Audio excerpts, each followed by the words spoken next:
It started like any other night on one of the country's most watched political talk shows. The host, the well-known liberal voice, sat at his usual spot, smug, confident, ready to tear into his guest. He had made a name for himself doing exactly that. For years, he built his career by going after conservatives, especially younger ones. He mocked their beliefs, twisted their words, and made the audience laugh at their expense. It was his thing. People tuned in not just for politics, but to see him crush anyone who dared to stand against his views. But this night was different. Sitting across from him was Karoline Leavitt, a rising name in conservative politics. Young, but sharp. Calm, but tough. She had a way of handling tough questions without losing her cool. When others backed down, she stood taller. People admired her for that. She believed in free speech, family, and the right to speak your mind, no matter who tried to silence you. And she wasn't afraid to push back, even when the cameras were rolling and the odds were stacked against her. The stage was set for another heated debate. The audience was ready. The host was ready. He thought he knew how this would go. He'd embarrass her like so many before. But he had no idea. One sentence. That's all it took. One wrong move. And before the night was over, his career would be in ruins. What Karoline said next, no one saw it coming, and it left the whole nation in shock. The cameras turned on, the crowd settled into their seats, and the bright lights lit up the stage. It was showtime. The host leaned back in his chair, relaxed, with that same smirk he always wore when he was about to go after someone. He had invited Karoline Leavitt onto the show to talk about free speech and conservative values. But anyone who had watched his show before knew that wasn't really why she was there. He wanted to make her look small, like he had done to so many others. He wanted to break her down, get a few laughs from the audience, and leave her struggling for words while he came out on top. That was his plan. Karoline sat across from him, straight-backed and steady. She had been in tough spots before, but this felt different. The crowd could sense it too. You could tell they were waiting for the first blow, the first harsh question, the first sarcastic jab that would get everyone laughing. It didn't take long. The host leaned forward, his voice sharp and mocking. Honestly, Karoline, people like you, younger, conservative, clinging to these outdated ideas about family and faith. You're the reason progress in this country is held back. The room shifted. Some chuckled nervously, but most went quiet. You could feel the air get heavy. Even the people who usually agreed with the host knew he had pushed it too far. He wasn't just challenging her ideas. He was insulting her as a person. Karoline's face changed. She didn't get angry. She didn't snap back. But something in her eyes hardened. She sat there, completely still, like she was holding back something much bigger than words. For a few seconds, no one spoke. No one dared. Everyone thought they knew what was coming next. Another argument. Another shouting match. But what happened next was nothing like that. Karoline took a slow breath, her eyes fixed on the host. She didn't lean back or look shaken like he had hoped.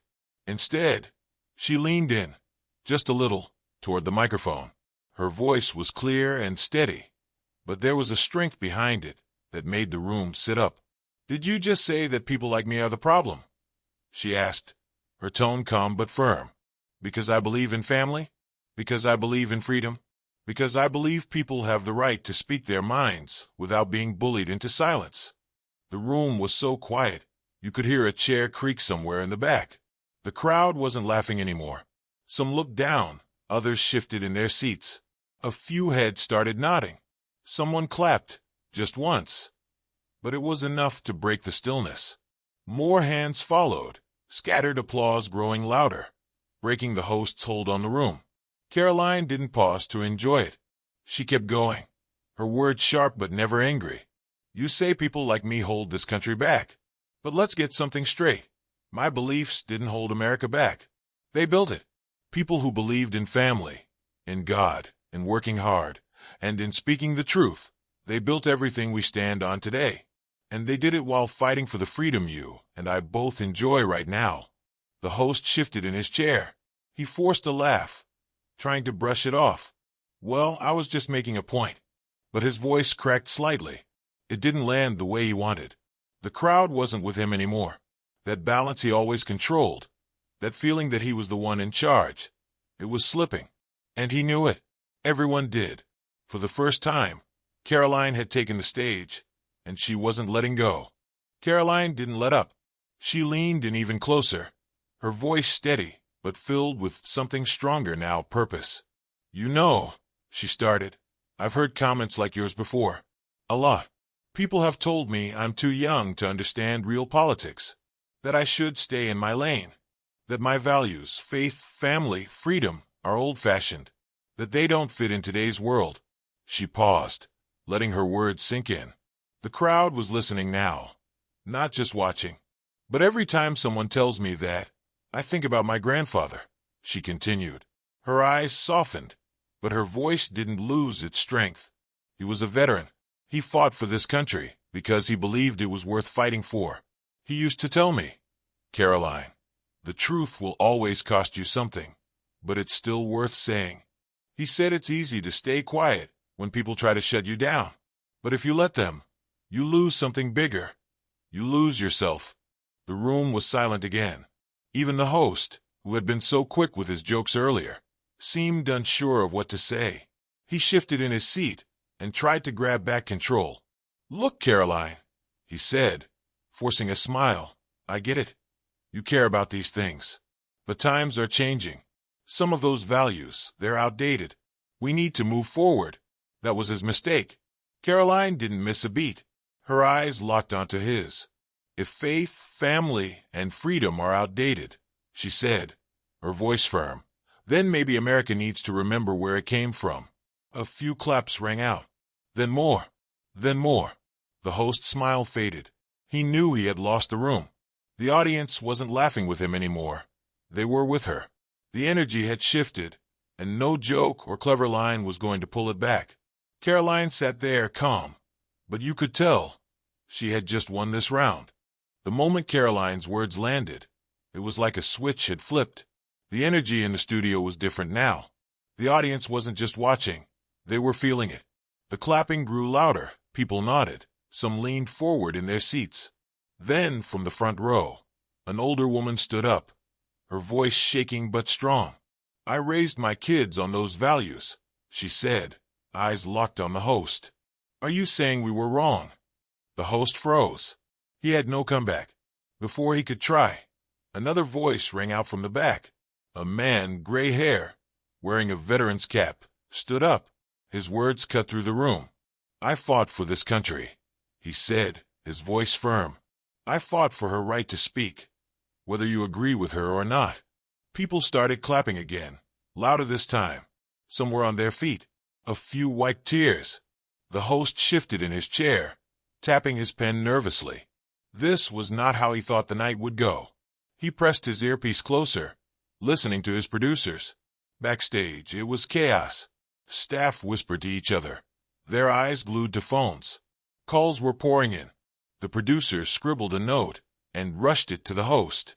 He unfolded it, his face dropping as he read. "Social media is blowing up. #StandWithCaroline is trending. The audience is turning. Fix this." But it was already too late. Clips of his dismissive words were spreading online like wildfire. Millions were seeing it, and they weren't angry at Karoline. They were angry at him.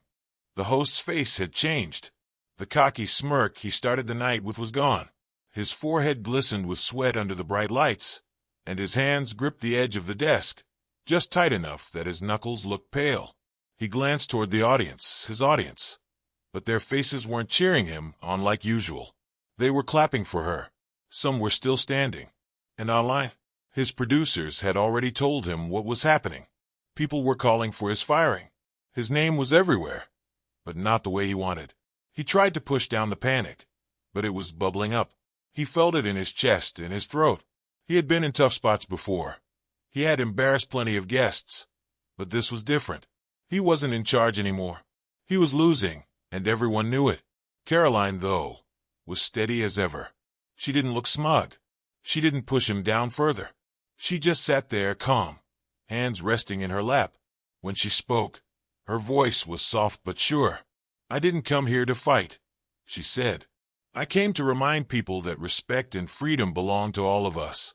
Her words landed like a weight. The host blinked, his chest tightening again. But this time, it wasn't just fear. It was something else. It hit him that he wasn't really fighting Karoline. He was fighting himself, his anger, his bitterness, the years he had spent looking down on people who didn't think like him. People like his parents, people like his neighbors growing up, the kind of people who built their lives around faith, family, and hard work. The people he had slowly pushed away. His eyes welled up. He bit his lip, trying to hide it. He looked down, pretending to fix his notes. But Karoline saw. She didn't say anything. She didn't need to. Her face was kind, not gloating, just understanding. Like she knew this was bigger than a debate. The room was still. You could feel it. Everyone was waiting to see how this would end. The host looked tired now. His shoulders slumped just a little, his eyes red, trying to hold it together. He opened his mouth, but no quick comeback came out this time. No joke, no sharp reply, just his voice low, shaky. "I never thought.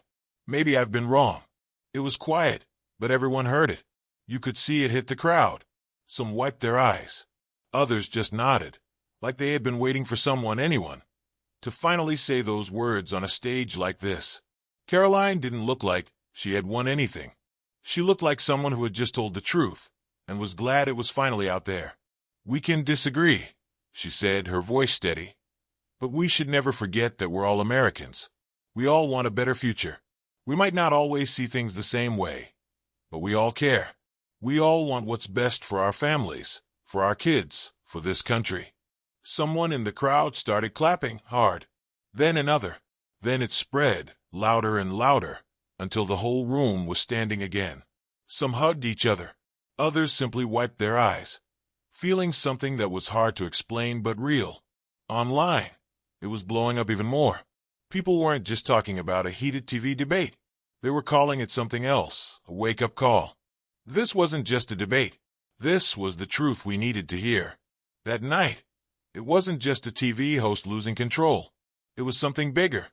It was a young conservative leader reminding everyone what respect and unity really looks like. Has anyone ever tried to silence you for what you believe? Tell us your story below.